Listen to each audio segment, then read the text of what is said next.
ស្រណងម៉ែធ្នមពីបីតតាំងលើកដាំងឲ្យអង្រឹងដៃម្ដាយទៀងខ្សែពេលណាកូនឃ្លានកូនស្រែងរុកម៉ែ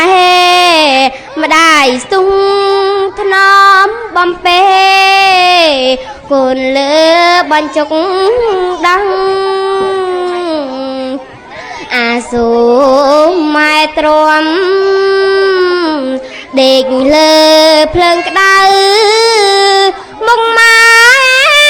ហាមស្រមើម្ដាយនៅតែធ្នម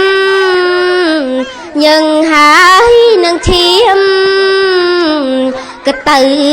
វល់ក្អមកូនជុងអាយកូននំ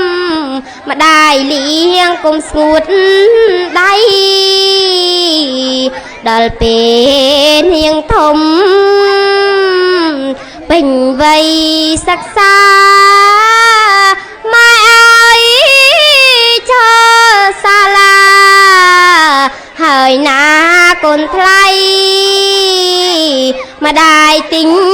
សម្ពុតខោអាវសាស្បៃផ្គត់ផ្គង់មកចំណៃគ្មានថ្ងៃចនើឡើ